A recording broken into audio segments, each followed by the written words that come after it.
Comment on va faire?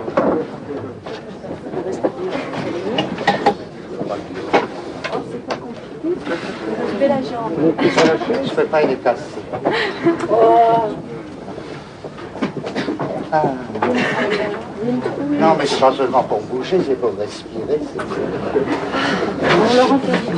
C'est pour la vie.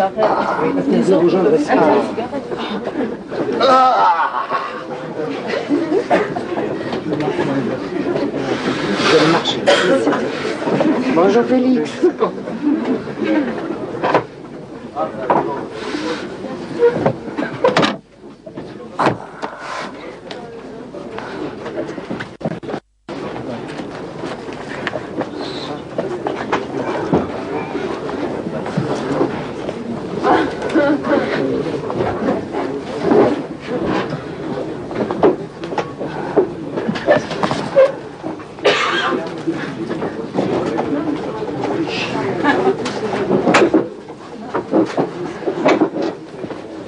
Moi, je soulève un problème intéressant.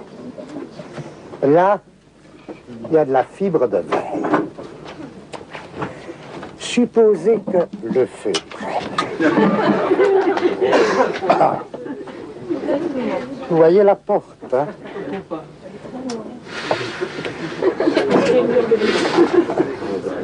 Eh bien, on y passe tous, hein? Tous. À moins que... Sauf moi, peut-être. Mais vous tous, vous y passez, hein? C'est pour vous dire qu'il ne faut pas venir, qu'il faut être raisonnable. Non, mais c'est des conditions de travail qui ne répondent pas aux normes de sécurité, ça. Hein? Alors, quand il va y avoir le feu, pas de panique. On bouge pas. On s'en fait pas.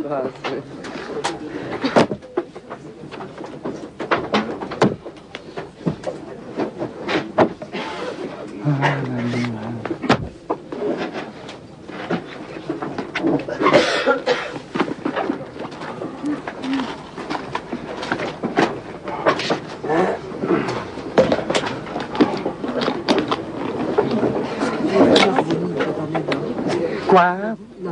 Oui, j'ai vu Narbonne.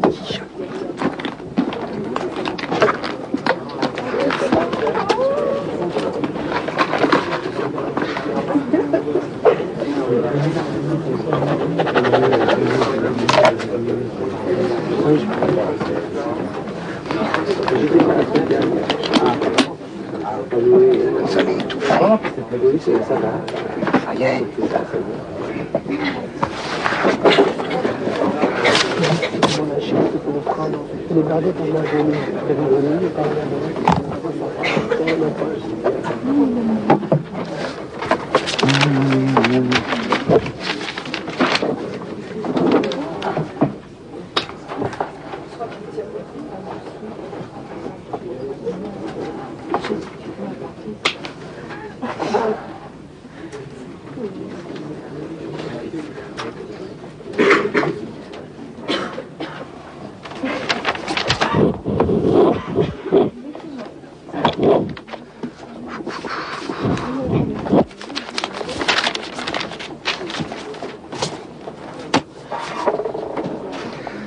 Personne n'a un petit morceau de craie? Craie. Craie.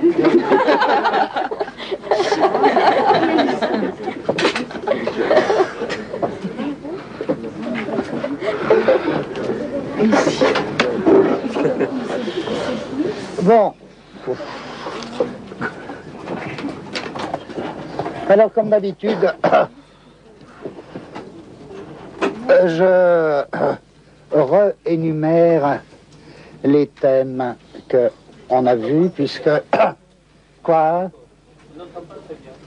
Ça va venir, c'est toujours au début. Hein, ça va venir.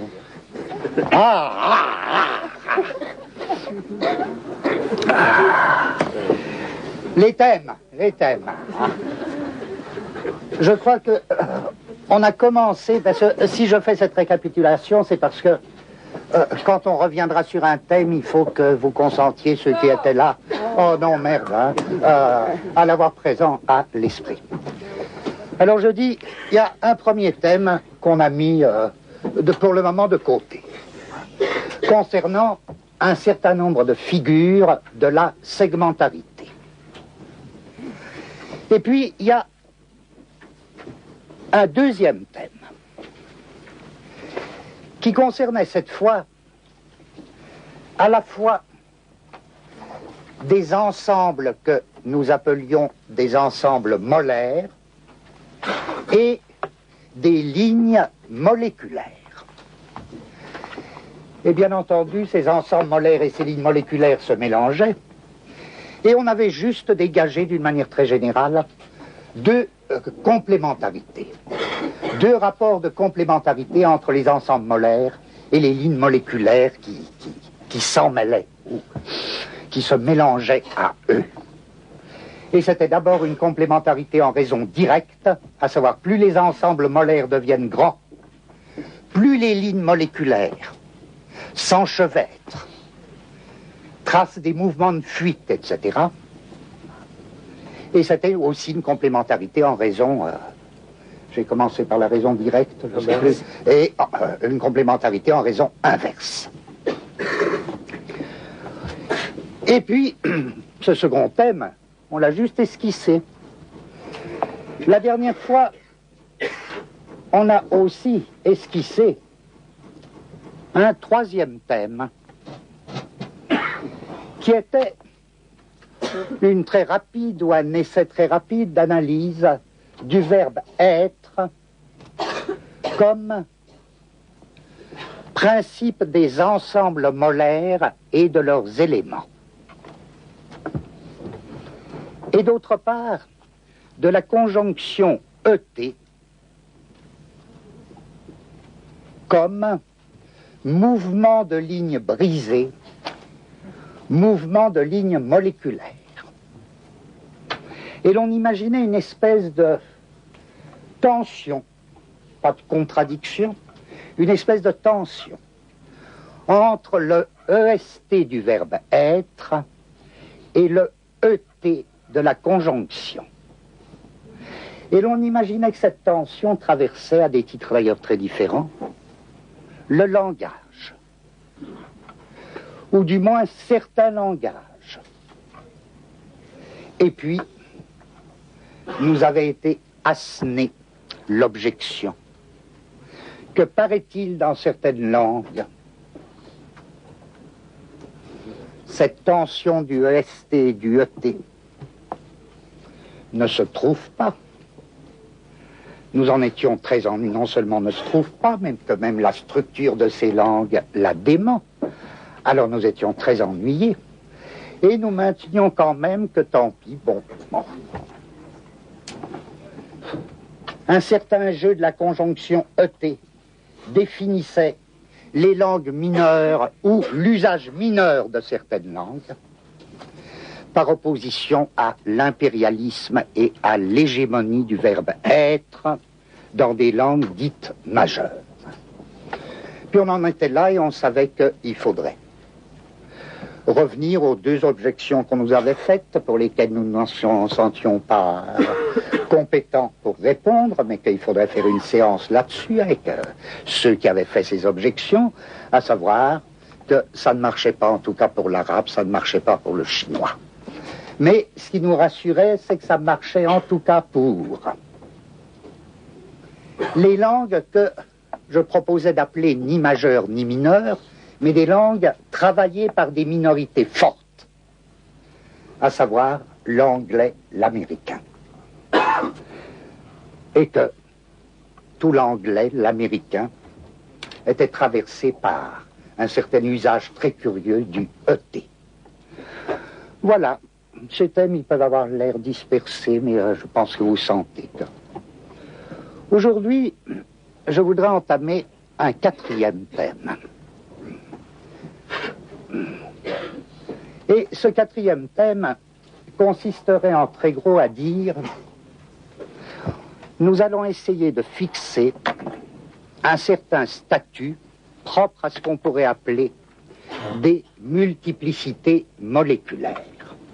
Vous voyez que ça peut être considéré comme un autre thème, mais en même temps comme le même que les précédents, puisque cela implique un certain rapport entre des multiplicités qu'on appellerait molaires et des multiplicités qu'on pourrait appeler moléculaires. Et avec Guattari, on a cherché, parce que là, je n'essaie pas de reprendre des choses déjà faites, je voudrais dire en quel sens je crois qu'on a avancé un peu. On a cherché un certain nombre de variables qui pourraient être considérées comme les variables de multiplicité particulière, d'un type particulier qu'on appellerait multiplicité moléculaire. Et ces variables, je les énonce d'abord pour le plaisir des mots, mais ensuite pour que tout le monde les ait à l'esprit et qu'on essaie de les situer. De les situer dans des ensembles, dans des amas, dans des multiplicités. Je dis que les variables que nous voudrions proposer aujourd'hui, c'est celles où correspondent aux catégories de pont. Un pont. Un pont, ça paraît pas très moléculaire, mais ça fait rien. Un pont. Deuxième variable, boucle ou réseau. Troisième variable, bordure. Bordure. Quatrième variable, seuil et porte. Cinquième variable, fibre. Sixième variable, évidemment la plus belle, rhizosphère. Rhizosphère ou plan de consistance. Bien, je dis que, pour le moment d'une manière complètement verbale, que ce que je voudrais qu'on essaie aujourd'hui, c'est juste les situer en très gros. Pas du tout faire de l'axiomatique, pas du tout. Pas du tout faire de la structure, mais situer ces variables dans un certain type de multiplicité.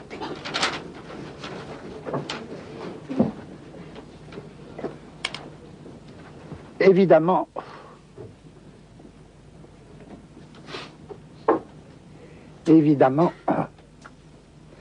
ces multiplicités ou ces amas de type moléculaire,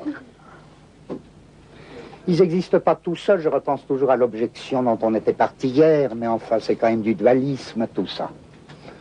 Non, ça va de soi que les multiplicités moléculaires, s'il y en a, elles s'étalent, elles s'étendent, elles se coétendent aux multiplicités de grands ensembles, aux multiplicités qu'on appellera molaires. Elles sont dedans, elles se glissent dessous, elles s'étalent à la surface. Elles sont tout constamment l'une dans l'autre, en vertu précisément de ce qu'on a appelé précédemment cette double complémentarité. Si bien qu'il faut repartir du schéma que nous proposions à un certain moment concernant, très vite, là je voudrais aller très vite, les multiplicités d'abord molaires. À quoi est-ce qu'on reconnaîtrait une multiplicité molaire? Les multiplicités molaires comprenant aussi bien les ensembles, les grands ensembles, que les éléments de ces grands ensembles. Vous vous rappelez, on est juste persuadé que la distinction moléculaire ne passe pas, ou ne se confond pas avec la distinction ensemble-élément.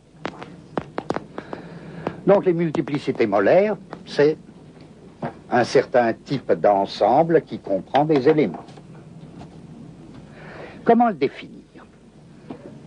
Eh bien, on proposait de le définir par les schémas d'arborescence. Chaque fois que vous avez un schéma d'arborescence, vous avez le dessin formel d'une multiplicité qu'on peut appeler une multiplicité molaire. Le schéma d'arborescence, là, le plus simple, parce qu'enfin, ils sont très très compliqués, les schémas d'arborescence. Le schéma d'arborescence le plus simple, je dis, c'est celui qui procède, j'ai pas le courage d'aller au tableau, vous suivez mon doigt, c'est celui qui procède par dichotomie successive.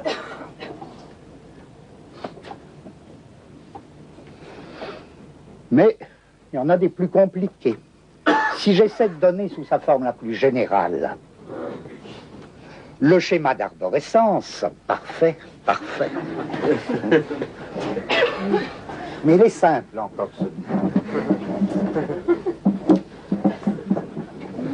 Ce serait ceci, à peu près.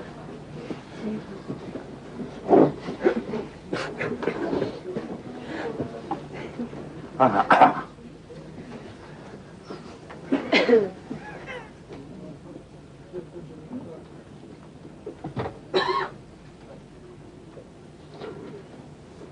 vais pas pouvoir continuer parce que... Bon, ça compte pas.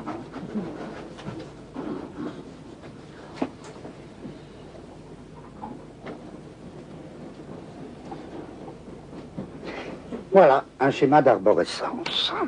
Je crois que c'est même la forme la plus générale du schéma d'arborescence, peu importe, peu importe. Si j'essaie de dire très vite ces caractères, quitte même à lier avec des choses qu'on a vues l'année dernière, je dirais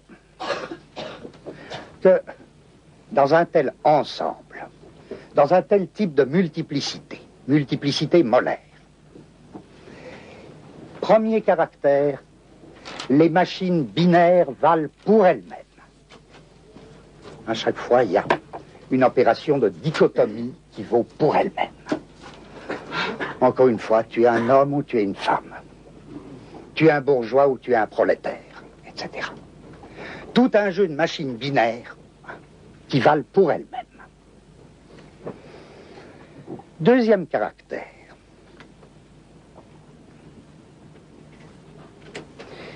Il y a ces multiplicités dites molaires sont des multiplicités centrées. Le centre ici est marqué par le petit rond. Autant dire, si je cherchais à faire le lien avec des choses que nous avons vues l'année dernière, qu'il y a un trou noir central.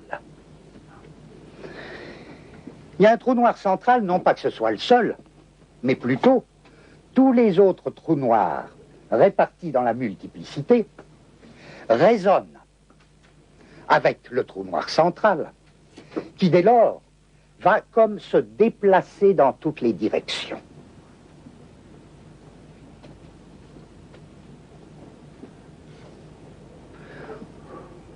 L'année dernière, on aurait dit tous les yeux résonnent en une sorte d'œil ordinateur central, d'œil unique, de troisième œil, qui va ordonner l'ensemble de la multiplicité. Troisième caractère, je dirais que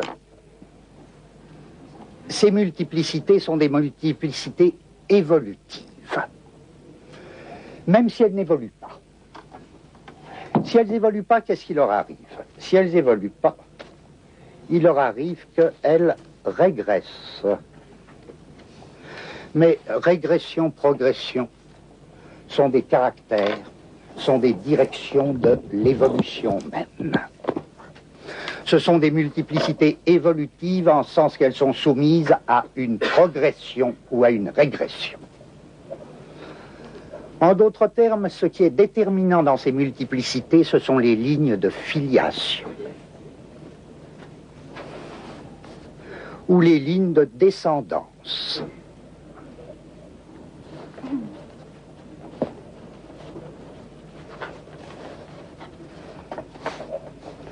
Et ce n'est pas par hasard que la doctrine que l'on a appelée évolutionnisme a commencé, je dis bien commencé, pour bien indiquer qu'elle ne s'en est certes pas tenue là, mais à commencer par poser les problèmes en termes de filiation et de descendance. Le livre fondamental de Darwin, à cet égard, dit bien que ce qu'il y a de nouveau dans l'évolutionnisme, c'est poser le problème de la filiation et de la descendance qui n'avait pas été posé par l'histoire naturelle précédente. Non pas qu'ils ignorent les autres phénomènes. Qu'est-ce que c'est les autres phénomènes? On verra, on verra. Mais les autres phénomènes qu'on verra tout à l'heure, ils les traitent comme des catégories qui doivent être en fin de compte subordonnées aux phénomènes de filiation et de descendance.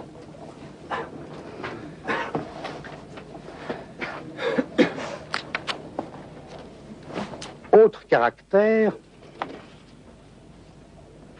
je lis un texte comme ça.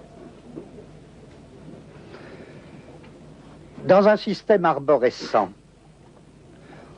on n'admet qu'un seul voisin, le supérieur hiérarchique. Tout ça dans le schéma là. Si vous partez d'une branche, le point là, si je l'appelle petit a, n'admet qu'un seul voisin, celui duquel il reçoit des informations et qui est dans la série des embranchements et dans la série arborescente, le supérieur hiérarchique. Ou si vous préférez, du point de vue de la filiation, l'ancêtre. L'ancêtre génétique, par exemple. Et je continue le texte. Dans un système arborescent, les canaux de transmission sont préétablis. L'arborescence préexiste à l'individu qui s'y intègre à une place précise.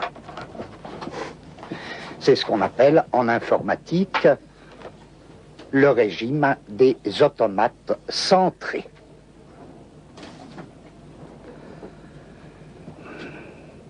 Il va de soi dès lors que, du point de vue de ces multiplicités évolutives, si j'essaie de définir ce que c'est que la progression par opposition à la régression, je dirais la progression, c'est le passage du moins différencié, là par exemple, au plus différencié. Et en effet, lorsque les biologistes de l'époque darwinienne demandent quel est finalement le seul critère d'une progression organique, ils disent c'est un organisme qui devient de plus en plus différencié.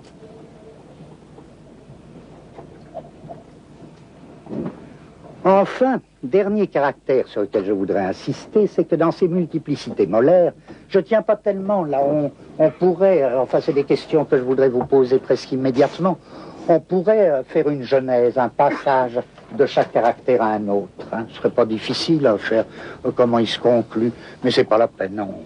On retient comme ça des caractères.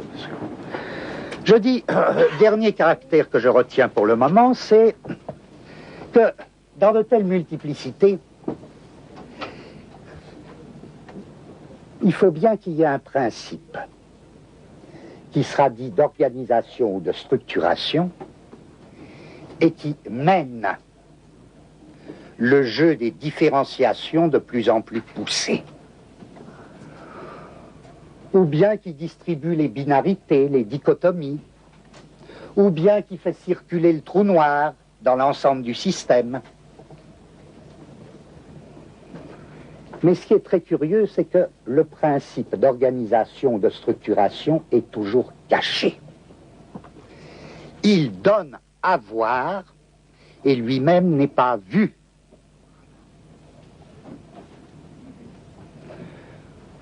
D'où soit invocation pour ces multiplicités molaires d'un intelligible plus profond que le sensible, ou d'un intérieur, par exemple un intérieur de la vie, plus profond que les manifestations de la vie.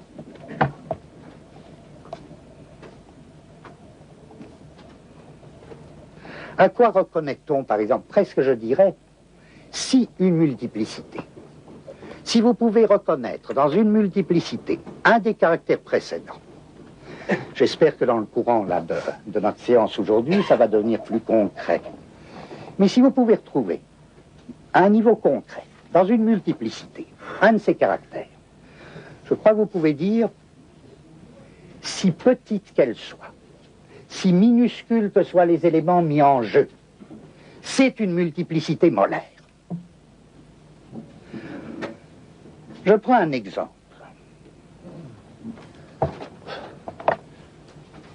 La musique dite occidentale. Je ne parle pas de la musique actuelle, mais la musique classique. D'une certaine manière, on nous a toujours dit que il y avait un principe qu'on pouvait aussi bien appeler que pour une œuvre musicale, considérée comme multiplicité sonore. Eh bien, il y avait un principe qu'on pouvait appeler, peu importe, principe de structuration, principe d'organisation. Que ce principe donnait à entendre, que c'était lui qui donnait à entendre ce que nous entendions. Mais en tant que tel et pour lui-même, il n'était pas entendu. Et si l'on considère en effet ce que des compositeurs, même actuels,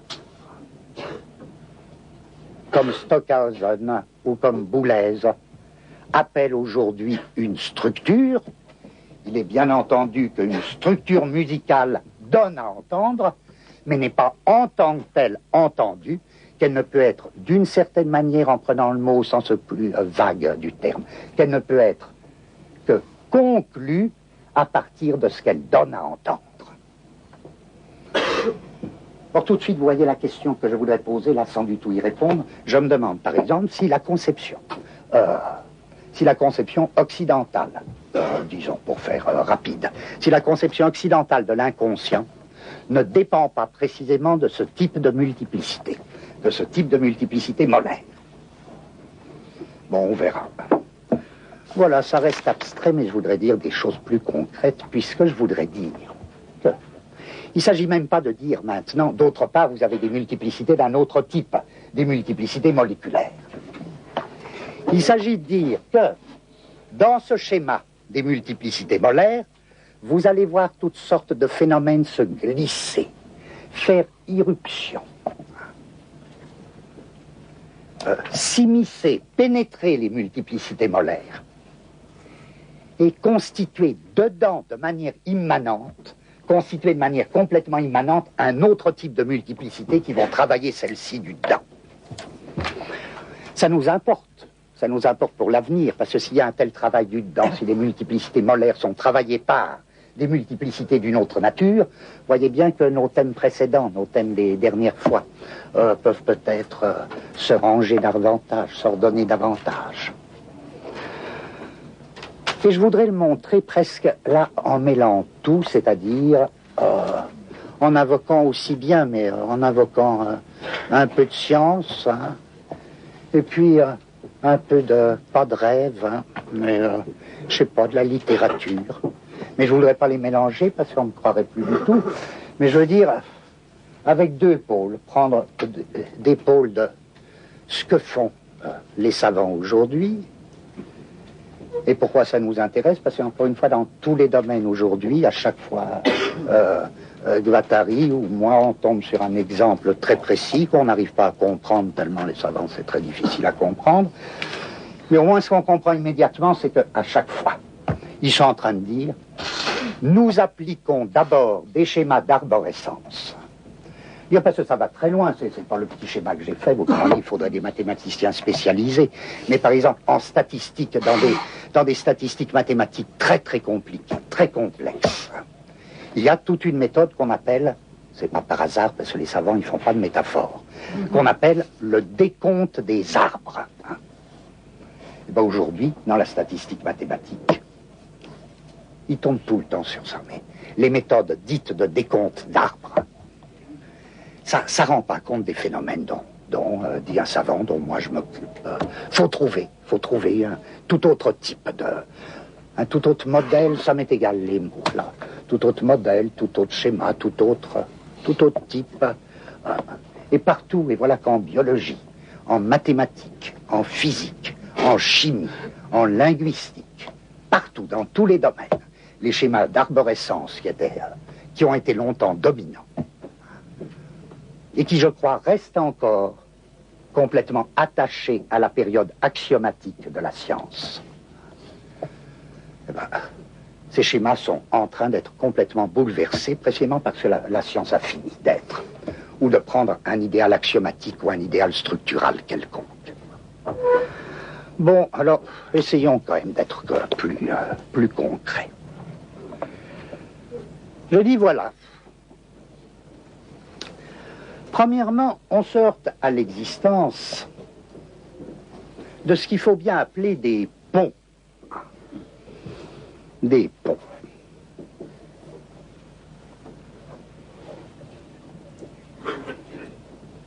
Et qu'est-ce que ce serait un pont?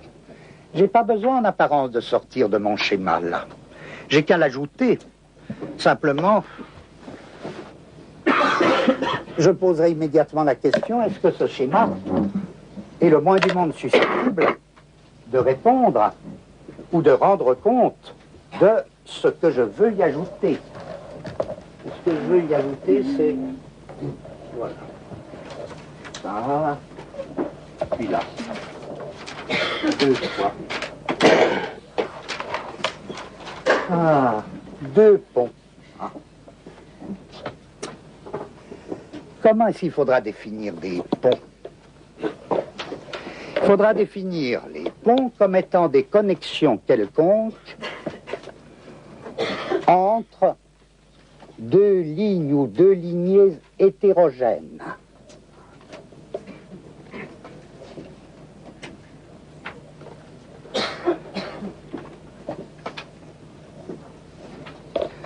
Alors, c'est des choses que tout le monde connaît, puis qu'on a vues, c'est pour ça que je vais très vite, qu'on a au besoin qu'on a vu.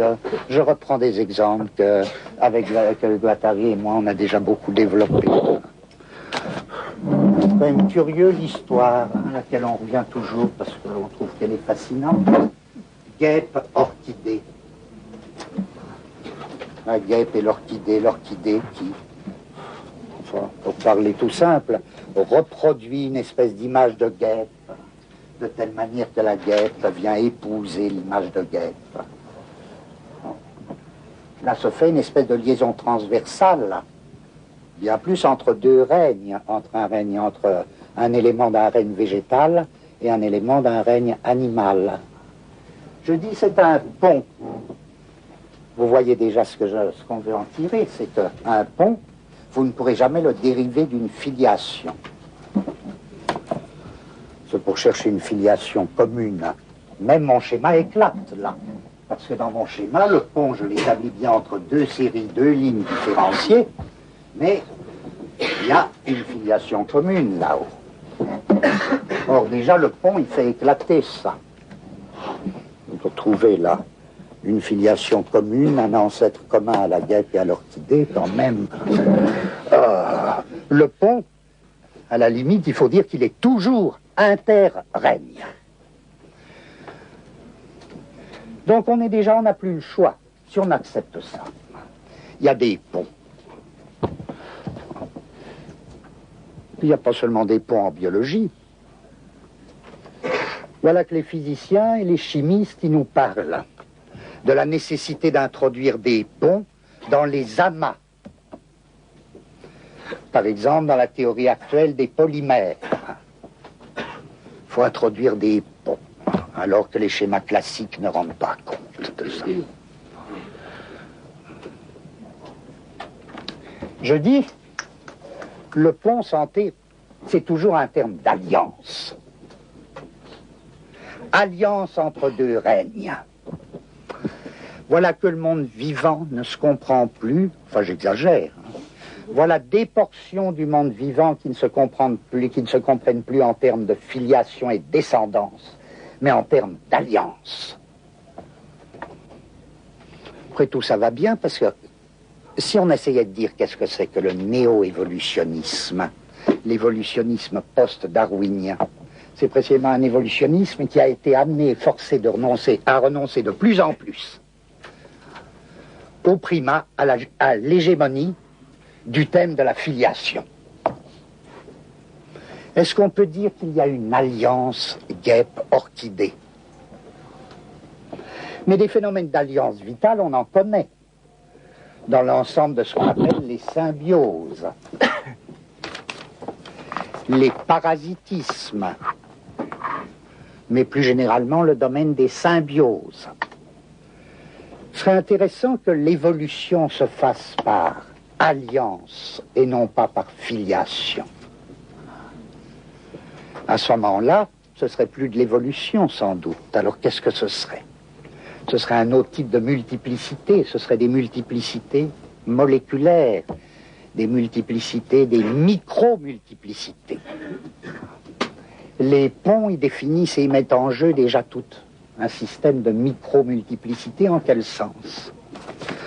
Par exemple, on nous dit dans les recherches génétiques aujourd'hui que, tout à fait indépendamment d'une filiation, vous pouvez avoir communication entre deux lignes, deux séries complètement indépendantes par l'intermédiaire d'un virus qui se connecte au patrimoine génétique de telle espèce et au patrimoine génétique de telle autre espèce qui n'a rien à voir avec la première. Donc, voilà le virus comme pont entre deux espèces sans filiation commune et qui, à la lettre, n'ont rien à voir l'une avec l'autre. Le virus est intéressant puisque ça nous introduit de plus près dans un schéma moléculaire.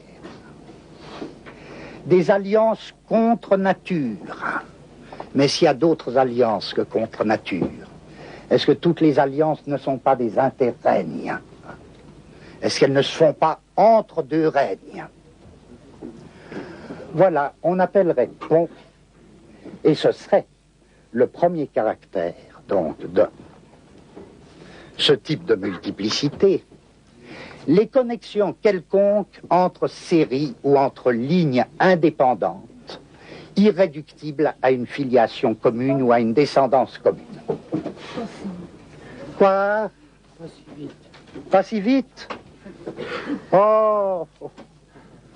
Si, encore plus vite, hein? Encore plus vite. Là, mon schéma, il est prêt. Très bien, vous voyez, j'ai des ponts qui sont eux-mêmes connectés.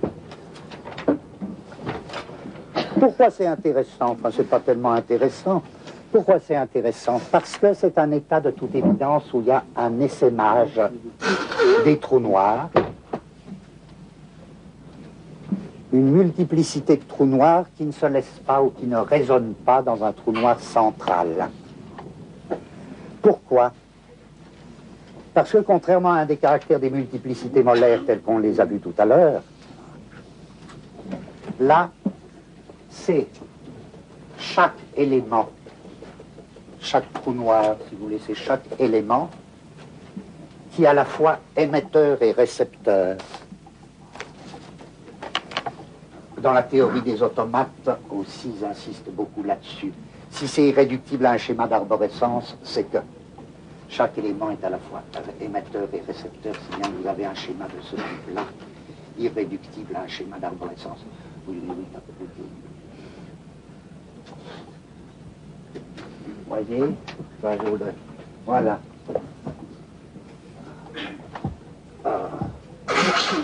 J'ai mon réseau, ma boucle, ma connexion de pont, avec trou noir à chaque fois, et de chaque élément de chaque trou noir, il est récepteur et émetteur. Si bien que vous n'avez plus du tout la structure hiérarchique, la structure arborescente. Vous avez une boucle.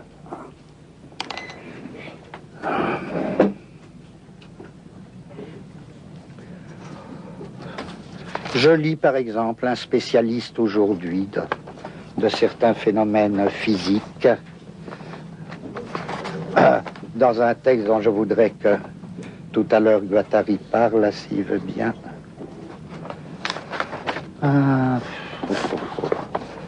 906.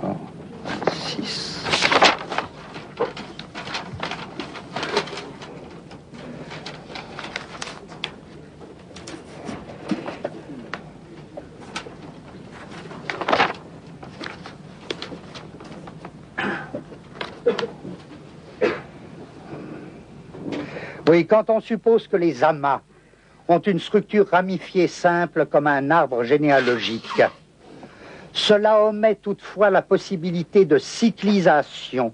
Vous voyez, ce phénomène de cyclisation, là, qui réunit des éléments en réseau, tels que chacun est à la fois émetteur et récepteur.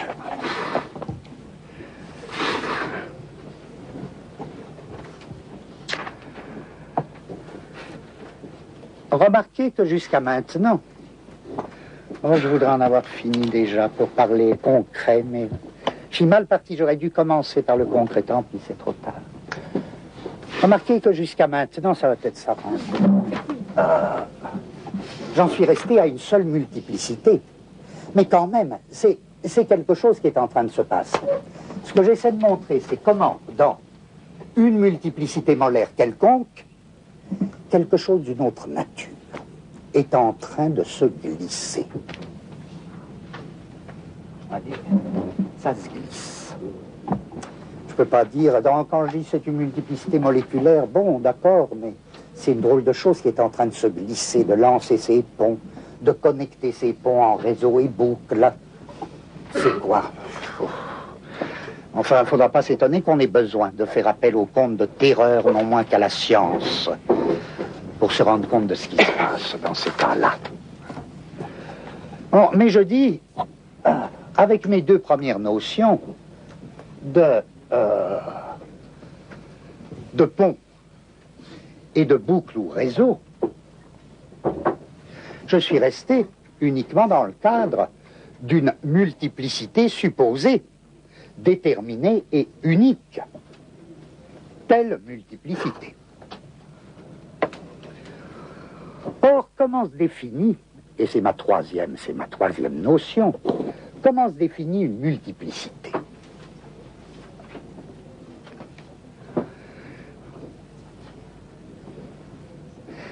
Quand c'est une multiplicité molaire, elle se définit par,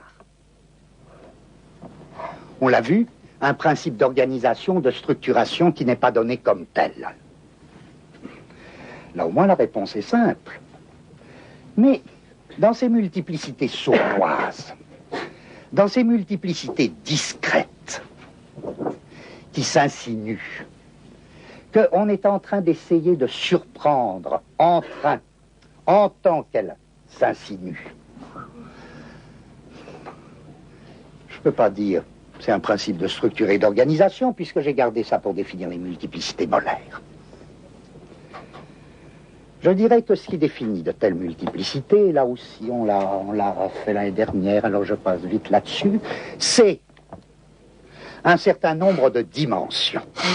Ces multiplicités se définissent par leurs dimensions. Seulement voilà, comment on reconnaît le nombre de dimensions qu'elles ont? Ben parce qu'elles ont une dimension maximale, une dimension maxima. Chaque multiplicité a une dimension maxima. Ça devient plus intéressant. C'est à partir de la détermination de la dimension maxima d'une multiplicité que je pourrais dire elle a tant de dimensions. Lui appartiendront autant de dimensions que celles qu'englobe la dimension maximale. Qu'est-ce que c'est cette dimension maximale? Là, il faut quand même... c'est ce qu'il faut appeler, pas besoin de le dire, du coup on est sauvé, bordure. La dimension maximale d'une multiplicité sera nommée bordure. C'est une drôle de chose. C'est une drôle de chose, cette idée de bordure. Comme permettant de définir un type de multiplicité particulier, les multiplicités moléculaires, par opposition aux multiplicités molaires qui se définiraient par un principe d'organisation, de structuration secret, caché. Et c'est très curieux, là.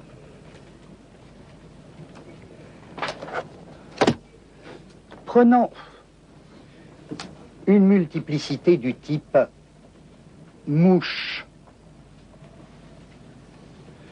ou du type brouillard. ou du type moustique. Enfin, nous voilà dans le concret. Et en même temps, on reste pleinement dans la science. Qu'est-ce que c'est que ça, ces multiplicités-là? Une mouche, ça veut rien dire. Une mouche, c'est une mouche perdue. C'est-à-dire, c'est pas une mouche. Ce qui veut dire quelque chose, c'est des mouches. Avec Félix, on l'a dit pour d'autres bêtes, mais ça me paraît important de le rappeler. Un loup, ça veut rien dire. Des loups, ça veut dire quelque chose. Ou alors, un loup, ça veut dire le solitaire, mais précisément le solitaire, je dis tout du coup. Est-ce que c'est pas la bordure de la multiplicité loup? Très bien. Si le solitaire, c'était la bordure de la multiplicité, de la meute des loups, alors il ne faudrait pas du tout le penser comme on le pense d'habitude, comme un individu exceptionnel. Il faudrait le penser comme la bordure déterminant la dimension maximale de la multiplicité qu'on appellera la multiplicité loup, qui n'est pas la même chose qu'une autre multiplicité. Et Moby Dick. Et Moby Dick, la baleine blanche. Qu'est-ce que c'est sinon la bordure du troupeau de baleines? Et peut-être qu'il faut toujours un monstre pour faire la bordure, mais il faudra se demander pourquoi il faut un monstre pour faire la bordure. J'ai l'air d'avoir quitté la science, c'est absolument scientifique ce que je dis. C'est pas par hasard aussi que le néo-évolutionnisme, il ne pense qu'en termes de population, que les espèces, les genres, ça lui est égal. Il ne parle plus d'espèces et de genres, les évolutionnistes. Les évolutionnistes, ils parlent de population. Il n'y a pas une espèce animale, un genre animal, il y a des populations animales. Ou il y a des populations végétales, tout ça. Bon, en tout cas, la bordure, c'est juste, je voudrais que... Voilà un texte d'un mathématicien très connu qui s'appelle René Thom. René Thom, curieux. Voilà ce qu'il écrit.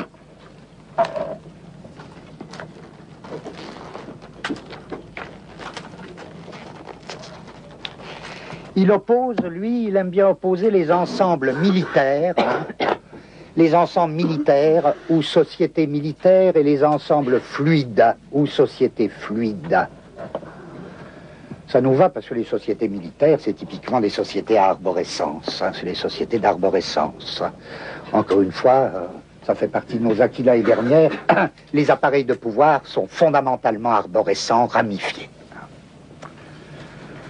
Alors ça nous va ce qu'il dit d'avance, Thom. Et voilà qu'il parle, lui, d'une multiplicité qui nous convient tout à fait, le type d'une micro-multiplicité ou d'une multiplicité moléculaire, un nuage de moustiques. Et voilà ce qu'il nous dit. Chaque individu du groupe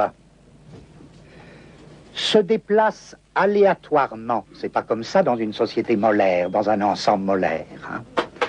Chaque individu du groupe se déplace aléatoirement jusqu'à ce qu'il voit tous ses congénères dans un même demi-espace. Ben, c'est formidable. Formidable pour nous. Vous voyez, chaque moustique. Ce qui veut dire, ce qu'il est en train de dire, Thom, c'est quelque chose de formidable, c'est que chaque moustique est la bordure de la multiplicité d'une bande de moustiques. Chaque moustique de la bande sert pour son compte de bordure à la bande. C'est un cas qui peut arriver.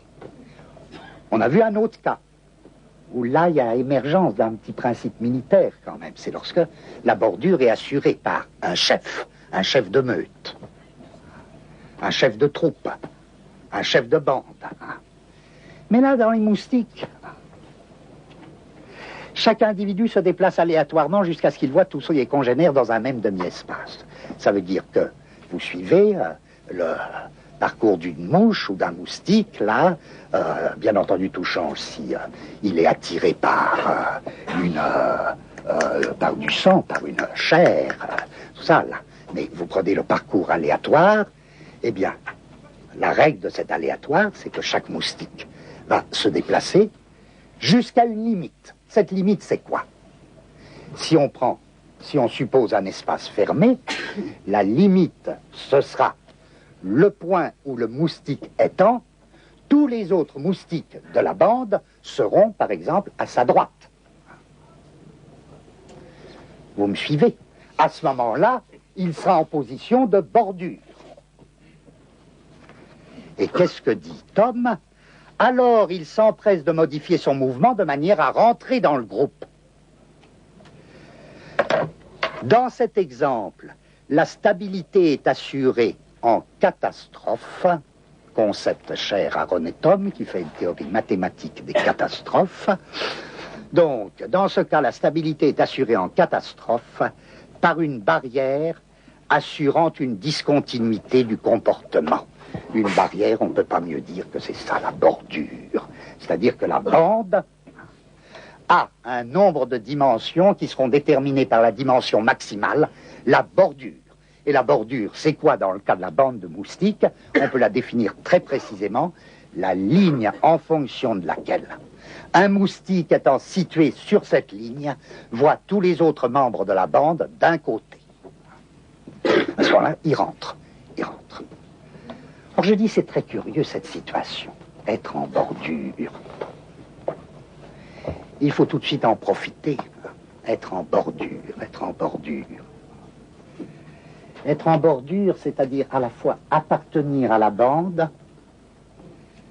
et pas être dans la bande. Être à la périphérie, quitte à rentrer dans la bande, puis se remettre à la périphérie. Ma question, ce serait, est-ce que ça appartient pas fondamentalement à la bande, ça, cette situation, d'être en bordure? À la limite, comme dit Tom pour les moustiques, comme dit Tom pour les moustiques, ouais,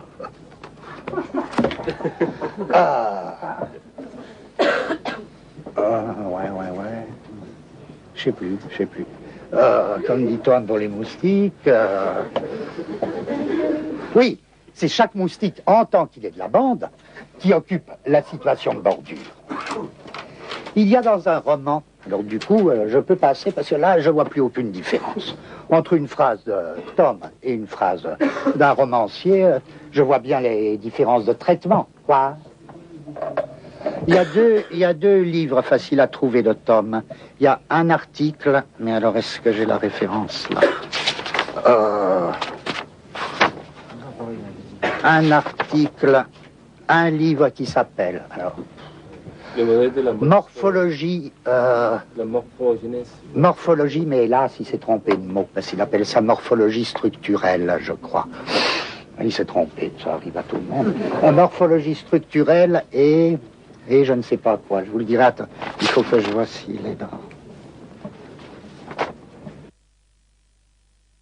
Dans Mrs. Dalloway, il y a ce que Virginia Woolf présente elle-même comme une promenade extraordinaire. Et elle dit, et là chaque mot compte, elle fait parler son héroïne, et elle dit, après cette promenade, ses problèmes avaient fondu, ça avait disparu, elle avait des tas d'ennuis, des tas de problèmes. Je trouve que ces problèmes, ils n'avaient plus beaucoup de sens. Ces problèmes, c'était du type, est-ce que je vais me marier avec un tel, est-ce que je vais rompre avec un tel, etc. Ça n'avait plus beaucoup de sens. Curieux qu'une promenade, est-ce que ça peut arriver, ça, qu'une promenade règle vos problèmes? Peut-être que, déjà, c'est pas à la même échelle. Peut-être que c'était pas simplement une promenade, peut-être que c'était une fantastique aventure moléculaire qui a balayé ou qui a transformé la grosse position molaire des problèmes. Est-ce que je vais rester célibataire ou est-ce que je vais me marier? Est-ce que je vais rester un homme ou bien enfin devenir une femme? Est-ce que Est-ce que je vais enfin grandir, etc., etc., toutes sortes de problèmes molaires. Mais peut-être qu'après tout, là, une petite particule vient percuter tout ça, et puis fout tout ça en l'air. Et Virginia Woolf, parce que c'est elle de toute évidence, on verra pourquoi tout à l'heure, dit que dans cette promenade, qui bizarrement est une promenade parmi les taxis, il y a les taxis qui passent tout le temps, les taxis. Or, c'est intéressant parce que les taxis, là, j'invente rien, si l'on revient à la science, et les savants, ils s'en sont beaucoup occupés, c'est ce qu'on appelle un trajet semi-aléatoire. C'est-à-dire, les savants, oui. C'est vrai, on m'entend pas du tout.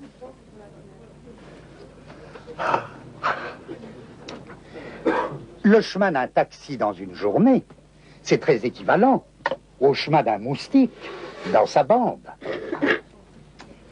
C'est un trajet semi-aléatoire parce que les chances, les probabilités de son trajet suivant sont évidemment en partie déterminées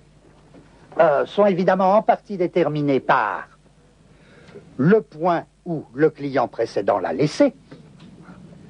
C'est très du type mouche, là. Avec les périphéries. Quand le taxi se sent attiré à un point de la bordure tel qu'il a tous les taxis à sa droite, il dit « Oh non, on va me faire la peau ». C'est-à-dire, ça devient les mauvais quartiers. Je m'y aventure pas. Tiens, j'y avais pas pensé à ça. Ça va nous servir parce que ça va nous servir pour tout à l'heure parce qu'il faut marquer une histoire de machine de crime là-dedans qui peut pas surgir encore, mais qui va surgir. Bon. Et donc, il y a cette promenade de Virginia Woolf parmi les taxis. Elle n'est pas en taxi, elle. Et elle dit, elle croise des gens. À la lettre, elle se promène comme on dit que seuls les Anglais et les Américains se promènent. Vous sentez bien qu'une promenade de Henry Miller, on en a déjà parlé, c'est pas la même chose qu'une promenade de Butor. Pas du tout pour dire du mal de Butor, mais ils se promènent pas de la même façon.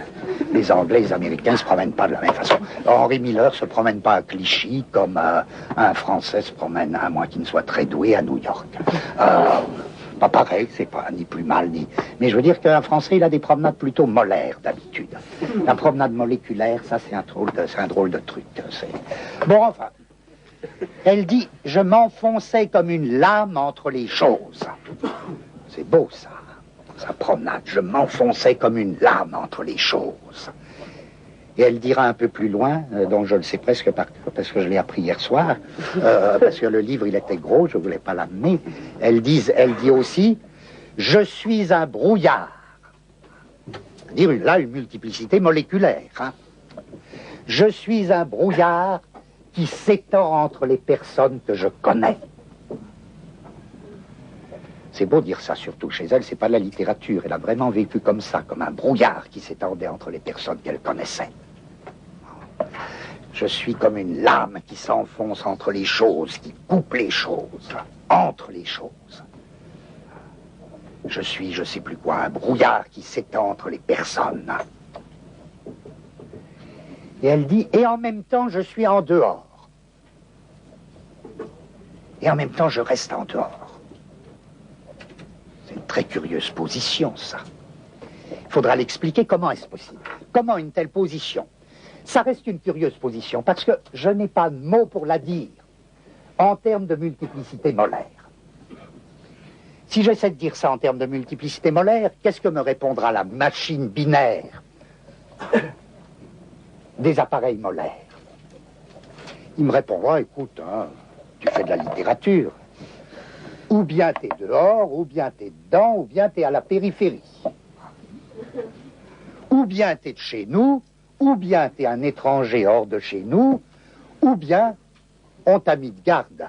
Hein. Tu fais la sentinelle pour que celui du dehors pénètre pas dedans. Et il y aura beau y avoir un troisième terme, on l'a vu, je ne reviens pas là-dessus, on l'a vu au début de l'année. Le troisième terme, il renvoie lui-même à une binarité sous forme de choix binaires successifs. À savoir, première binarité, tu es dedans ou tu es dehors. Deuxième binarité, tu es dedans ou dehors, cette fois-ci entre crochets, ou tu es sentinelle. C'est-à-dire, il y a un premier niveau de choix et puis un second niveau de choix, mais à chaque fois, le choix est binaire. Donc, il y a trois termes, ça ne change rien à la binarité des choix. Donc, en termes de multiplicité molaire, on me dira toujours, mais cette position, elle n'est même pas exprimable. C'est pour ça qu'il faut 3 pages d'un écrivain comme Virginia Woolf pour essayer, nous la faire sentir, et pour essayer de éveiller en nous une petite particule, là je pèse mes mots, à la lettre une petite particule qui dira « Mais oui, c'est comme ça que je vis ». La particule qui est toujours en bordure de la multiplicité à laquelle elle appartient. Je ne peux pas trouver de formule, il me semble plus exacte pour le moment. Une particule qui est à la bordure de la multiplicité à laquelle elle appartient. Avec quand même un petit trouble, à savoir qu'il peut y avoir 2 cas, ça peut être une particule quelconque, comme dans le cas un moustique. Un moustique quelconque, puisque tous les moustiques viendront prendre cette position. Ou bien ça peut être un moustique monstre, un mutant, Moby Dick, le chef loup. Bon. Voilà, provisoirement j'en ai fini avec l'histoire de bordure. Tout à l'heure vous direz, hein, mais je voudrais juste finir ça. Je dirais pour le moment que la bordure, telle qu'elle est incarnée aussi bien par une particule quelconque qui par nature, voilà, les multiplicités moléculaires sont des multiplicités telles que leurs éléments se tiennent à la bordure de la multiplicité formée. Donc, si vous déterminez la situation de la bordure, vous savez combien de dimensions a la multiplicité. Si vous ne tenez pas la position de bordure, c'est que vous êtes resté dans le molaire. C'est que vous êtes resté dans les grands ensembles molaires. Mais tenir la bordure, vous comprenez, vous sentez où je veux en venir, qu'après tout, entre la bordure et ce qu'on appelait les lignes de fuite, il y a peut-être un rapport. Il y a peut-être un rapport parce que ces particules à la bordure, et dont la bordure est le trajet même, eh bien, ces particules, qu'est-ce qu'on peut dire d'elles? Puisque je définis par elles la multiplicité considérée, je peux dire qu'elles servent de stabilisateur provisoire, de stabilisateur temporaire. Moby Dick sert de stabilisateur temporaire au troupeau des baleines. Le chef loup sert de stabilisateur temporaire à la meute des loups. Qu'est-ce qu'il a dit? Tom, la stabilité est assurée en catastrophe par une barrière assurant une discontinuité du comportement. Il s'agit bien d'assurer une stabilité. Je dirais c'est le stabilisateur local et temporaire. Mais tout le monde sent que c'est pas ça aussi, c'est pas seulement ça. Il a un autre aspect, un tout autre aspect, à savoir, il fait filer la multiplicité dans une autre.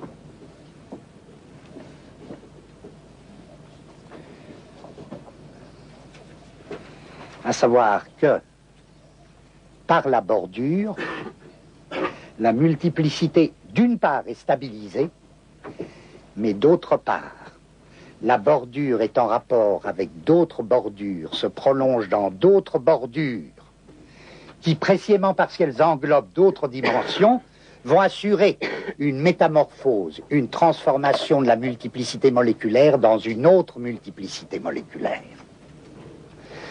Si bien que je disais, nous étions partis du cadre d'une seule multiplicité déterminable. On ne savait pas encore comment la déterminer. On a fini par dire, c'est la bordure qui détermine la multiplicité moléculaire. Mais à peine on dit ça, on doit dire, les multiplicités moléculaires se transforment les unes dans les autres parce que les bordures communiquent, elles communiquent par la bordure. Tout comme s'il y avait des seuils des portes d'une bordure à une autre, telle que, en deçà de tel seuil, la bordure définit comme stabilisateur local telle multiplicité, au-delà de tel seuil. C'est déjà une autre bordure qui définit une autre multiplicité, et les deux multiplicités sont telles que l'une s'est transformée dans l'autre. Il faudrait parler à la limite d'une espèce d'enfilement des bordures, de franchissement des seuils. Et là, si je reste à des exemples scientifiques grossiers, je renvoie par exemple à des choses qui sont très très importantes. Mais justement, dont les physiciens et les chimistes aujourd'hui nous disent, il n'y a aucun schéma d'arborescence, aucun schéma ramifié qui rend compte de ces phénomènes. C'est par exemple ce qu'ils appellent, vous savez, les physiciens et les chimistes, les transformations très très importantes dans la physique actuelle, les transformations sol-gel, c'est-à-dire les transformations de l'état de solution en l'état de ce qu'on appelle un gel. Bon, eh ben, dans les transitions sol-gel, là, l'état solution est vraiment un type de multiplicité, l'état gel est un autre type de multiplicité. Et il s'agit de montrer comment la bordure franchit un seuil, avec un mot admirable là que Félix Guattari a trouvé chez certains de ses spécialistes. Ils appellent ça le seuil de percolation. Il faudra savoir pourquoi c'est un seuil de percolation. Mais justement, ils insistent là-dessus, les seuils de percolation, impossible de les traduire en schéma arborescent, en schéma d'arbre. C'est curieux qu'ils aient besoin là d'une espèce de notion machinique par opposition à la notion arborescente, par opposition au modèle arborescent. C'est important pour nous tout ça. Bon, enfin, pour le moment, je laisse, parce qu'on va le reprendre au niveau de la littérature, ou si vous préférez. Mais les transitions de phase, tout le domaine en physique et en chimie, les transitions de phase, où l'on voit une multiplicité moléculaire passer dans une autre, en même temps qu'une bordure prend le relais d'une autre bordure, en franchissant un seuil, en passant par une porte, ou par un seuil dit de percolation, dit d'autre chose, peu importe. Donc, mais ça ne se fait pas dans n'importe quel ordre suivant les domaines. Là, j'ai presque fini, alors je vais très vite. Ça ne se fait pas dans n'importe quel domaine, ces enfilades de bordures. Ces bordures qui s'enfilent les unes les autres, à condition que les multiplicités moléculaires qu'elles bordent changent de nature, se transforment les unes dans les autres.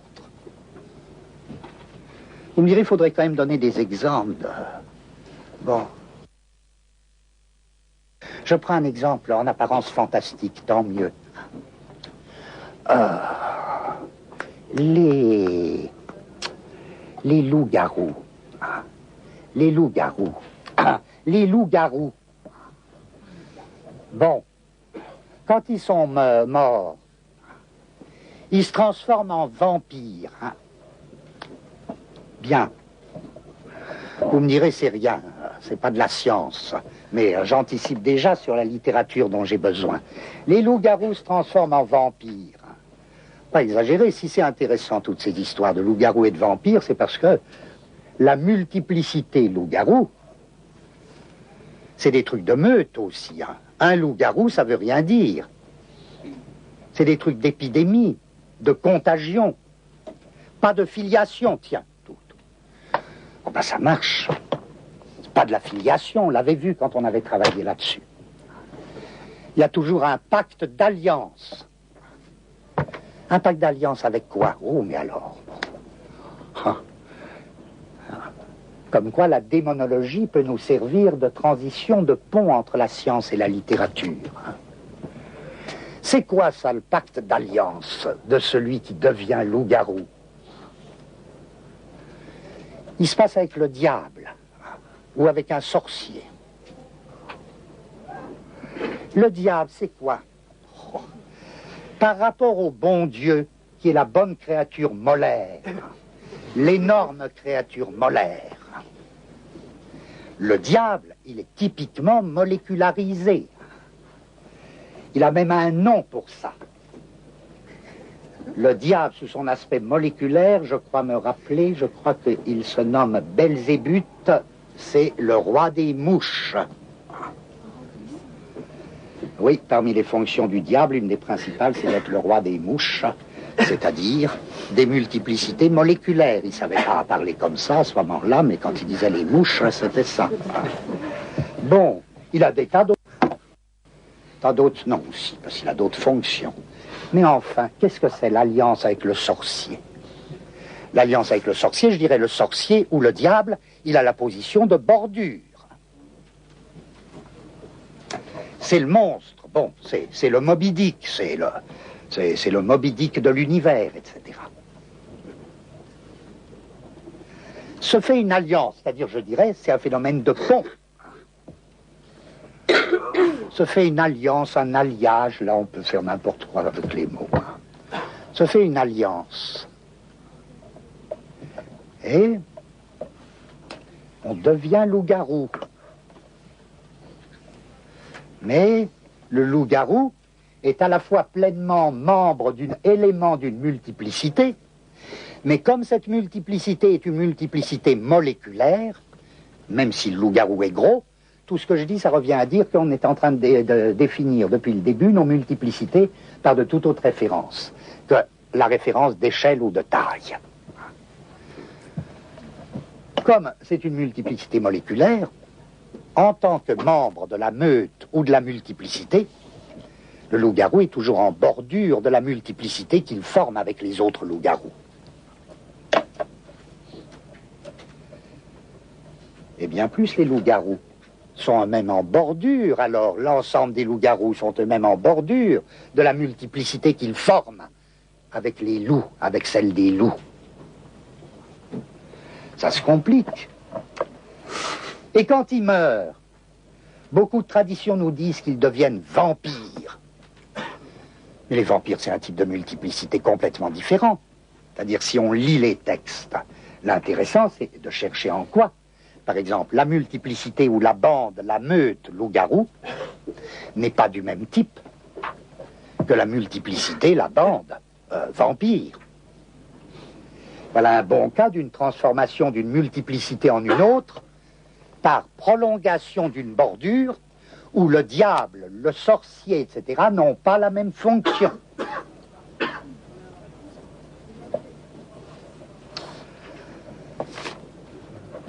À la limite, et nous avons presque fini,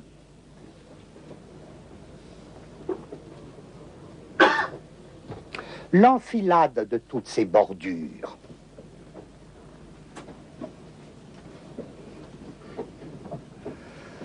constituera, il n'est pas sûr que toutes s'enfilent, mais une bordure peut s'enfiler avec une autre, et puis il peut y avoir une rupture, et puis une autre avec une autre. Chaque fois qu'il y aura enfilade de bordure, nous parlerons de fibres. D'où l'expression de beaucoup de physiciens aujourd'hui, les fibres d'univers. Et c'est intéressant parce que la théorie des fibres en physique, actuellement, elle a été faite avant tout pour s'opposer à la théorie, qui est typiquement une théorie molaire, la théorie des briques. Ou d'après la théorie des briques, en très gros, si vous voulez, ce qui est le plus matériel, la matière physique, sert de brique, entre comme en tant que brique dans la construction des structures plus précaires et plus fragiles, par exemple structures vivantes, etc. La théorie des fibres, elle est tout à fait différente. Elle consiste à établir des lignes de continuité entre des ensembles ou des éléments saisis dans leur individualité propre. Par exemple, ligne de continuité qui va d'un organisme supérieur, d'un organisme vivant supérieur, jusqu'à tels atomes dont on nous dit, tels atomes ou telles molécules, dont on nous dit que ces atomes sont trop petits pour être soumis à la loi des grands nombres. Trop petit, c'est une formule déjà de Schrödinger. Trop petit pour être soumis à la loi des grands nombres, c'est très important parce que la loi des grands nombres, la statistique, c'est encore une méthode molaire.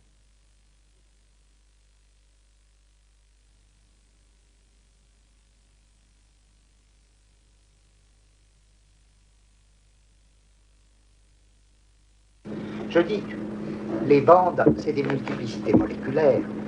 Pas du tout parce que c'est petit, mais en vertu même d'une organisation qui est d'un tout autre type que molaire. La bande, elle se définit avant tout par sa bordure. Se définit par sa bordure et par la manière dont chaque membre de la bande a ses activités en bordure. Il rentre dans la bande, il sort de la bande. Chacun ramène son butin. Et le butin est redistribué. Il y a bien, vous direz, une position centrale, il y a bien des centres. Oui, il y a des centres. Mais c'est justement dans la mesure où il y a des centres virtuels dans une bande qu'elle risque de se faire arbrifier, c'est-à-dire de passer du côté, de se faire organiser comme un ensemble molaire. Mais en principe, c'est curieux, dans une bande, à la fois chacun mène sa propre affaire, et en même temps, c'est l'affaire de tous. Avec tout ça, des rapports de contrat, d'alliance, de dette, de contre-dette. C'est un rapport très très curieux. On me dit que aussi dans les bandes droguées, il y a des rapports de dette, d'alliance, tout à fait curieux. Mais c'est très curieux que les bandes sont toujours menacées, pas seulement du dehors, par la pression des ensembles molaires, mais elles sont aussi menacées du dedans.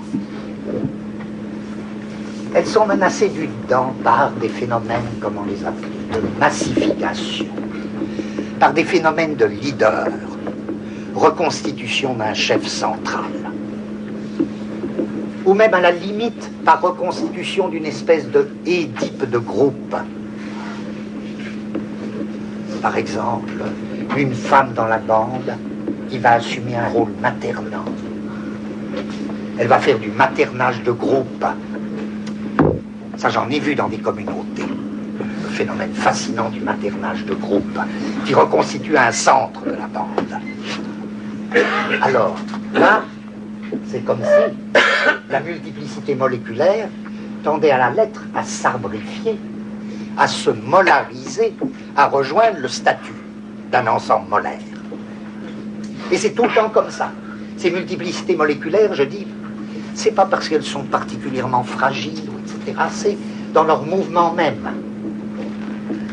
Alors, si on les définit par les segments qu'on a vus, les segments de devenir animal, les segments de devenir moléculaire, les segments, tout ce que vous voulez là, par ces phénomènes de bordure, de fuite, je ne reviens pas là-dessus.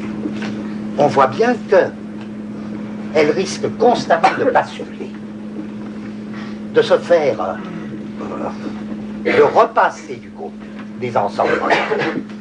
Exactement comme la machine de guerre nomade est passée du côté de l'appareil d'État, bien qu'elle ait eu une toute autre nature et une toute autre fonction. Mais ça vaut aussi bien, je dis, pour les bandes actuelles que pour ma chère ancienne. Tout se passe comme si, finalement, il y a des femmes de bande qui font une espèce de... Oui, je ne sais pas, je suppose que beaucoup d'entre vous ont vu ces choses-là, ces phénomènes à la lettre de, à la fois le double danger des bandes et des communautés, reconstituer un maternage de groupe et reconstituer un leadership, reconstituer une espèce de... C'est pour ça que les bandes, elles sont toujours prêtes à se fasciser, à refaire des formations fascisantes, tout ça. C'est très... Bon, en d'autres termes, c'est pour ça que est toujours, mais rien n'est jugé là. Vous ne pouvez pas dire, ah, c'est de ce côté-là qu'il y a la révolution, c'est de ce côté-là qu'il y a la vraie nouveauté. Pas du tout, il y a des espèces de reconstitution là, de Édipe moléculaire. Mais un Édipe moléculaire, c'est pas mieux qu'un Édipe des familles, qu'un Édipe molaire. Hein. Ça peut même être pire. Hein. Il faut alors à ce moment-là, il y a par exemple un corps féminin qui devient comme le centre de la bande. Je pense à des films sur le gang mené par la maman. C'est drôle de ça. Ça, c'est un danger de la bande. Tout d'un coup, un gros trou noir central s'installe. La bande. C'est généralement comme ça que les bandes échouent. Ou bien elles échouent par éclatement, parce que par dispersion, les types en ont marre, franchissent la bordure, mais ils entrent dans d'autres multiplicités. Ou bien alors ils reconstituent un ensemble de type molaire, même s'il est en petit nombre. Encore une fois, notre distinction molaire-moléculaire, c'est pas du tout petit et grand nombre. Grand nombre et petit nombre. Je dirais, il y a une fonction de chefferie dans les ensembles molaires, et dans les ensembles molaires, le chef se reconnaît à ceci, en gros, je dis vraiment des choses rudimentaires, sa position centrale. C'est le trou noir central. C'est, si tu veux, le visage, la fonction de visagéité centrale. Peu importe, je ne dis pas du tout, ne me faites pas dire c'est un individu. Je rappelle que la fonction de visage, c'est pas du tout une fonction individuelle, c'est une production sociale. Et donc il y a le visage central. Par exemple, ce qu'était Hitler au centre du fascisme. Et puis ces petits satellites qui tournaient, les petits trous noirs, le gros trou noir Göring, Goebbels, tout ça, enfin, il y a cette organisation. Le chef est essentiellement à une position centrale, au point que la loi de l'ensemble molaire, ça me paraît toujours du type tendance vers le centre, ce qui assure les ambitions légitimes, puisqu'on ne s'approche du centre qu'en gravissant les degrés de la carrière. Sinon, on est loin du centre. C'est un centre en hauteur. Forcément, puisque, tiens, ça me confirme, puisqu'il y a toujours une dimension supplémentaire dans les ensembles molaires. Il y a toujours une dimension supplémentaire qui va être précisément la dimension où se profile la position du chef. Mais c'est une position intérieure et centrale. Et tous les types tendent à se rapprocher du centre. Sauf ceux qui sont en service commandé. Ceux qui sont en service commandé, ils gardent les frontières, mais ils se feront relayer. Ils auront comme récompense de pouvoir voir le chef être félicité par le chef, c'est-à-dire revenir au centre. Donc ça, c'est une position de chef. Je ne dis pas que des bandes moléculaires, que des multiplicités moléculaires soient sans chef. Mais je dis c'est un autre mot. C'est pour ça que je prenais au hasard, cherchant un autre mot, le mot de l'honneur. Ou bien, il y a un mot formidable, tiens. Et j'y avais pas pensé le trimestre dernier, alors je fais une parenthèse. J'ai parlé de Lovecraft parce que, d'une part, je l'admire beaucoup, d'autre part, il y en a d'autres ici qui l'admirent beaucoup. Cet auteur américain, hein, il est bien américain, il n'est pas anglais. Non, il est américain. Eh bien, ce grand auteur américain, qu'est-ce que je voulais dire? Oui, il écrit un livre, non un conte, intitulé, mais là je sens que je ne vais pas savoir prononcer, Outsider, Outsider, comment on dit Outsider. C'est traduit en français comme toujours, c'est vraiment les traducteurs, c'est quelque chose. Il faut juste savoir assez d'une langue pour quand on a la traduction, comprendre, enfin il vaut bien en savoir plus, comprendre que ça va pas. Il traduit par « je suis d'ailleurs ». Je suis d'ailleurs.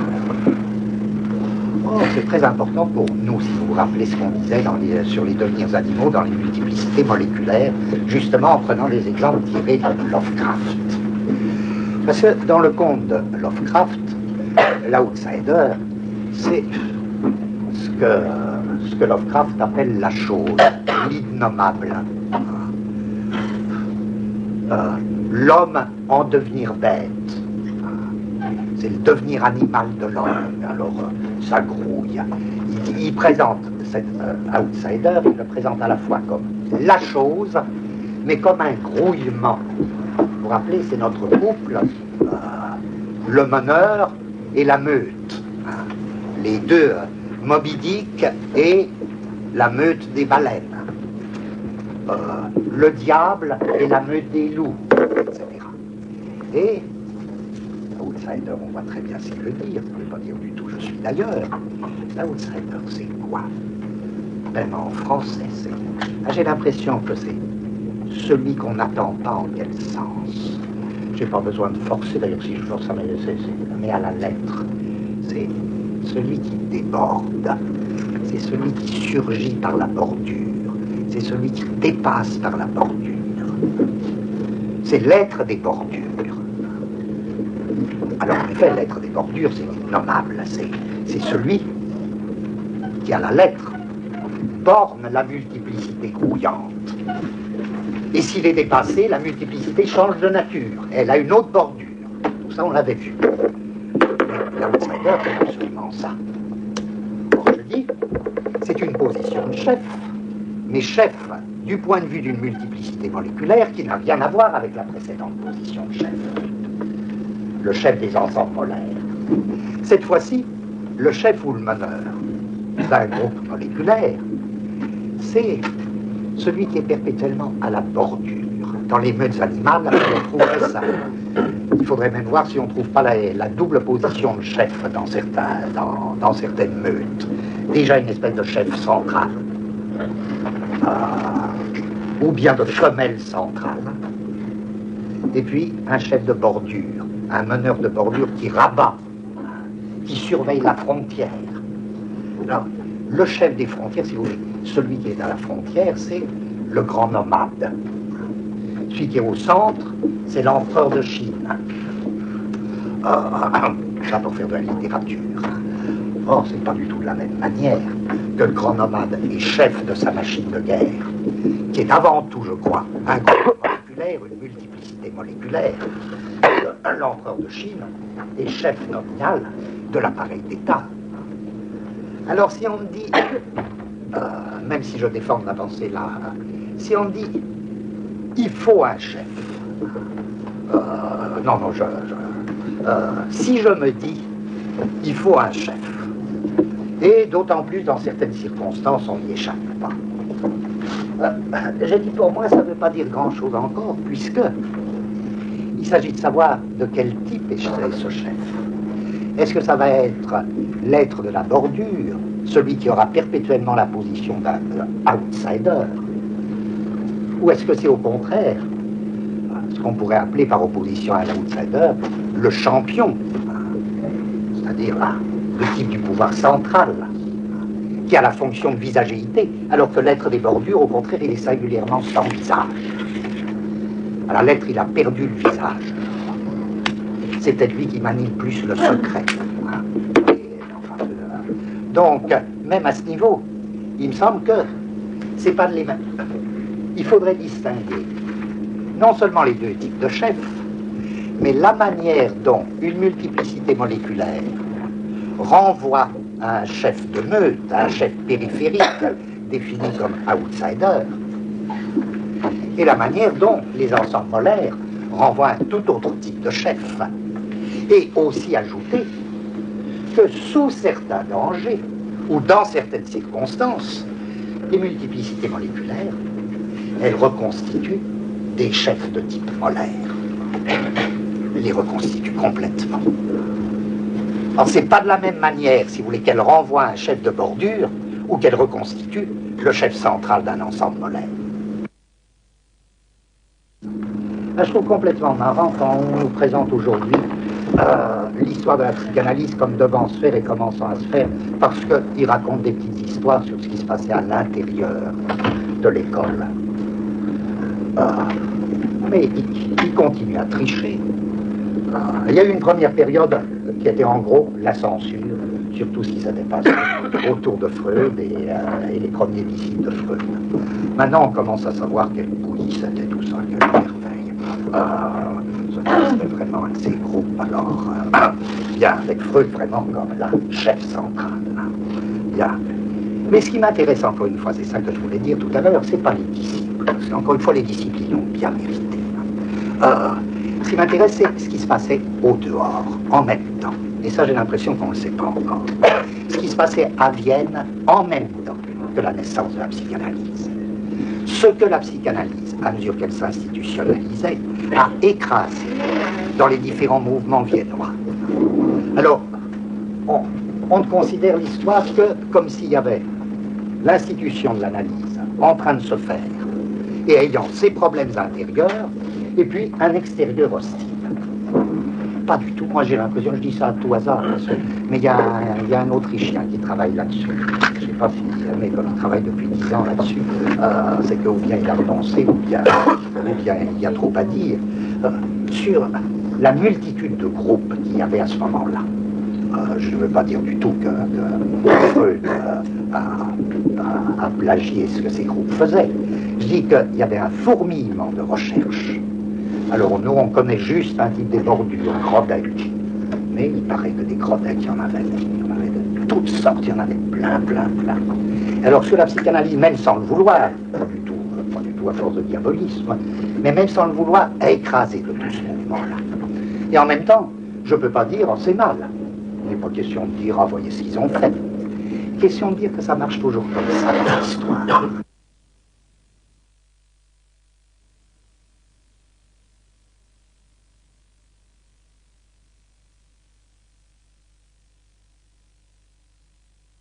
Elle lui a appris que chaque figure dans l'espace, figure c'est une multiplicité, un triangle c'est une multiplicité à 3 côtés, 3 points.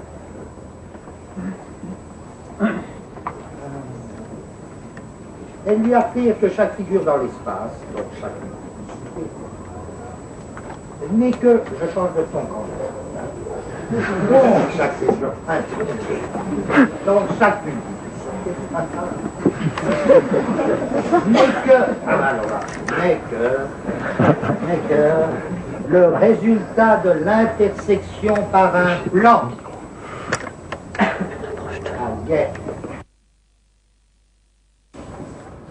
Le monde des hommes et des dieux des hommes n'est que la phase infinitésimale d'un phénomène infinitésimal, la phase tridimensionnelle de ce minuscule univers clos par la première porte où acte d'Avil inspire les rêves des anciens.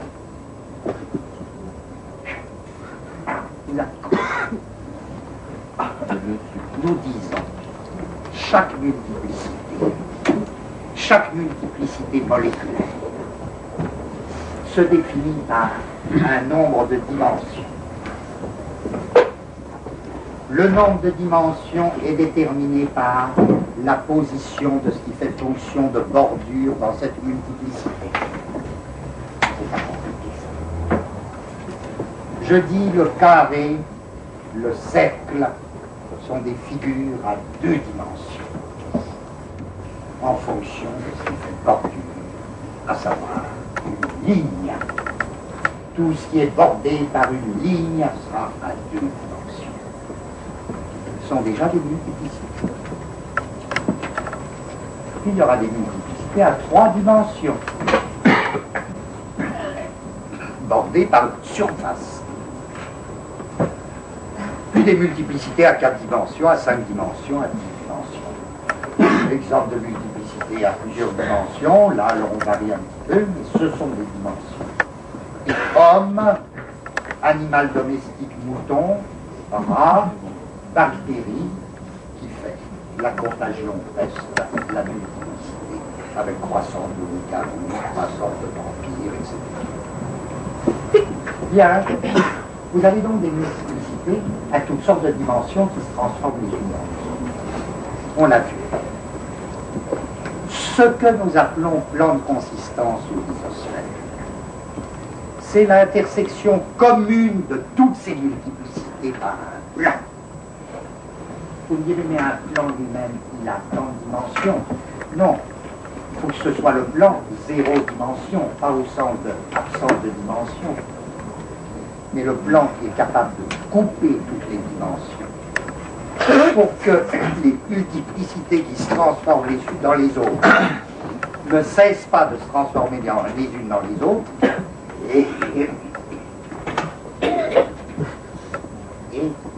leur mode de communication sur ce plan. À ce moment-là, tout devient sur le plan de consistance. Tout devient abstrait, mais abstrait au sens le plus réel du mot. à savoir le plan de consistance et le porteur de ce que depuis l'année dernière, X et moi, on tourne autour, à savoir la machine abstraite. L'univers est une mécanosphère, c'est pas une noosphère, c'est pas une biosphère, c'est une désosphère, c'est une mécanosphère. Qu'est-ce que je disais? Le plan de consistance. Ah oui, c'est la machine abstraite. Parce que il va recueillir l'ensemble de tous les agencements, de tous les agencements de machines, de toutes les multiplicités de telle ou telle dimension. Et les dimensions de toutes ces multiplicités transformables ne vont être sur lui que précisément les éléments abstraits d'une seule et même machine, d'une seule et même mécanosphère. Virginia Woolf, qui fait donc toute son unité avec un plan de consistance et qui ramasse toutes les multiplicités, la multiplicité Bernard, la multiplicité Neuville, la multiplicité Gini, on a l'impression que Perceval est finalement la bordure ultime, que Perceval, l'admirable Perceval, se confond presque avec le plan de consistance.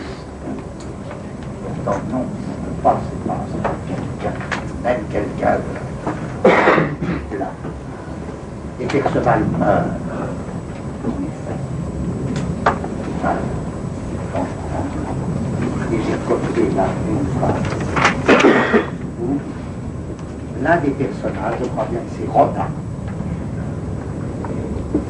après la mort de Perceval, regarde une espèce de lac. Elle voit des formes. Voilà ce qu'elle a l'impression qu'il y a une forme sur le lac qui est Perceval. C'est Perceval. Perceval, il est mort. Et voilà ce qu'elle décrit dans la forme qu'elle voit. Quand il repose sur son genou, le coude de son bras blanc, c'est un triangle. Quand il se tient debout, c'est une colonne. S'il se penche, c'est la courbe d'une fontaine. La mer mugit derrière lui. Il est par-delà notre atteinte.